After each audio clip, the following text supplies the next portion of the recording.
For the L5 and L6, depending on which classes we have. We're actually going to look at both of your guys' data here in a second. Let me fire that up. Morning. State stop. Back to that. So let's see. We're kind of smack dab now.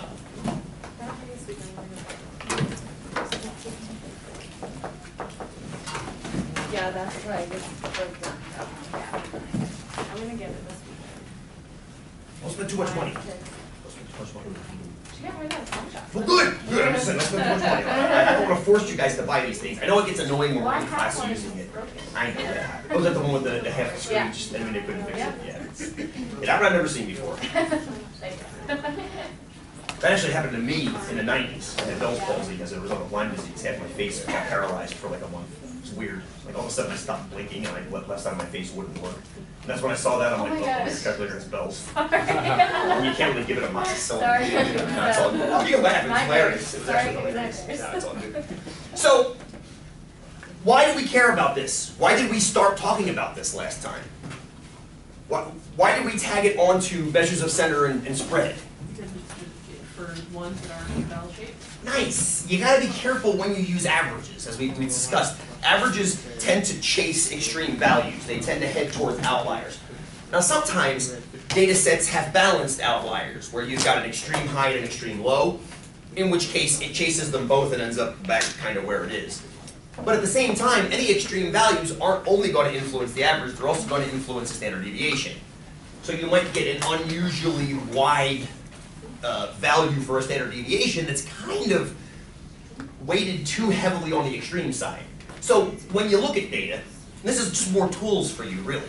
As you noticed on the exam, I had you report back what is the average, what is the standard deviation, what is the median. I mean, you can tell me what they are. As you go through your lives outside of school, you have to kind of figure out which one I want to use and where and when and why. And 244 answers this question a lot, those of you taking that journey with us. But yeah, if you've got highly skewed data, sometimes you have to stay back and say, okay, I can't use those because they might mislead. What can I use? And one of the things we figured out last time was simple percentile rank. Remember what this was? What was that? How many below you? Good! There's a percentage of those below you. It's hard, and I love the fact that you guys just said that. Nobody got hung up and, wait a minute, do I count those at me? Do I count half of those at me? Or any of that stuff. It's irrelevant. The important thing is it's the chunk of data that's below you. So if you're in the 75th percentile, whatever you're measuring, whether it's your height, your weight, your number of states you've been to, you have more of that or have done more of that or have acquired more of that than 75% of the data in your class. Whatever that data is. So we'll come back to a couple different, we're going to look at your state data again and then also Bend snowfall data today with an in-class quiz. So can't count today, so I didn't account for it in the data, apologies. But so percentile rank's fairly straightforward. Did we have you guys crunch your own last time? I think that was the last thing we did was we had you guys kind of go around and figure out what your percentile rank was. Let me throw up a graphic real quick. Here's what you guys did. No, you can't see that because of the screen. Hang on. There. Here's you guys. I'm pretty sure this is your data set. Yeah. Pat, you're 43, right? Okay, and then 39 was, yes, exactly. Wait, Claire. Right, good. Good. Thank you for moving up here, Claire, and Jolene moving somewhere else. Good. This is good. No, sorry. This is good for me. This is good for me. So here's your data set, and you can see you've got a bell-ish in a place, and all of a sudden you've got this tail. You know, you've got this kind of hump here, and then and this tail. Now this is a dot plot versus what we made in our TIs, which was a histogram, where we actually had bars that had a certain width. I think we went 0, 5, 5, 10, 10, 15, 15. I think we went by 5 from 0 to 50. Yes. This is the entire dot plot of all 50 values from 1 to 50. So you have some of the shape that you guys had in your histogram, but this is like a literal dot plot. So it's a little trickier only because of the fact that you lose that grouping and that clumping. They're going to be similar in shape. I mean, the idea is a dot plot doesn't completely lose what a histogram has and vice versa. But when I see data that's this kind of skewed on one end and not skewed on this end, then I start getting a little bit nervous about using centers. Your average, I think, was 3 higher than your median or something like that. It was pulled. It was pulled a little bit. I mean, a chunk. So I get a little nervous. And somebody actually commented, what was your standard deviation? Do you remember? You guys remember what it was? We could calculate it really quickly, but it was high. 16 or something? 16 or something like that. And somebody was like, oh my God, it's 16. And yeah, it's high because you've got Pat and Claire out there pulling the average distance. Just like Larry Bird's salary pulled the average earnings of a bachelor's degree in business holder. So you gotta watch that kind of stuff.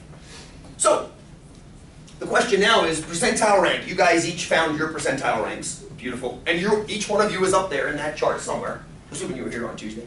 So you're up there somewhere. Oh, Pat, go ahead. 10. Oh, it's 10.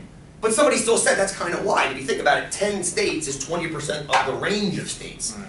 It's fairly wide. Yeah, that's a big The chunk. average was 16. Average, that's right. Your average was 16, and your median was like 13, I believe, or something like that. So, but the idea is those numbers are kind of big because of the spread of the data. I've always liked doing this experiment. I used to be on the East Coast and doing it there. How do you think the graph changed? How do you think the dot plot look differently East Coast versus West Coast? Claire's got an idea. Yeah, I think a lot of people travel to more states. Definitely, because I've traveled so many times from the Midwest. They're from the Midwest. So. So what's the difference? We Because- just like where we live No, here? so the Proximity. states are Closer together. The states are tiny on the East Coast. It's like well, I don't know. I mean, they just got tired by the time they got to the West. Just make it a rectangle. Call it good. Call it Wyoming while you're at it. Nobody moved there, by the way. So I mean, when you look at the East Coast versus the West Coast, I mean, it's kind of hard to see on this map, but they're tiny. We could drive back in the day from Wilmington, Delaware, to Florida. We could get here in 8 hours.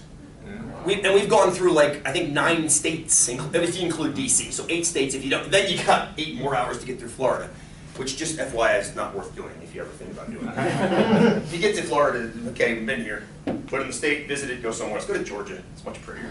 But no offense, anybody from Florida. I also like this map because it gives you Alaska in the correct scale.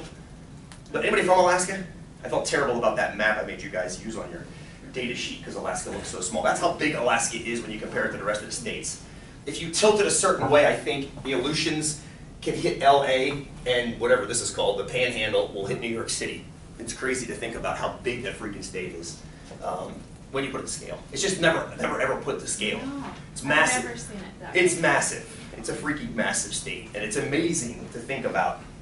You know, it's never represented correctly on maps. It's always now. If you look at the scale, you'll notice that. You'll notice that it's represented correctly. But who looks at the scale?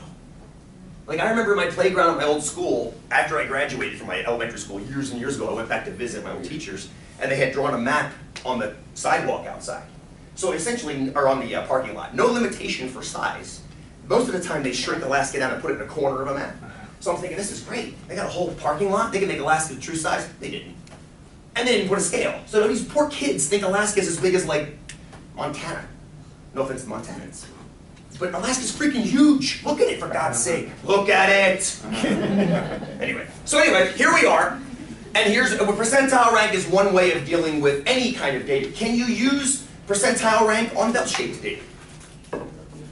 I think somebody asked me this last time. If you don't have bell-shaped data, you shouldn't use average necessarily. If you have extreme skewed data. What if you do have bell-shaped data? Can you use percentile ranking? Yeah. Of course, you can use this pretty much anywhere. That's kind of the power of it, is it can be used pretty much anywhere. So that's what's nice about it. Do this for me in case you've lost it. Run your 1VAR stats again on our state data. I think you guys put yours in L6, yes? Yeah. Run 1VAR stats on L6. And that's all you gotta type is 1VAR stats L6, enter. And see what you get. I wanna call up some other values now too and make sure that you understand what they all mean. And I'm gonna slide this guy.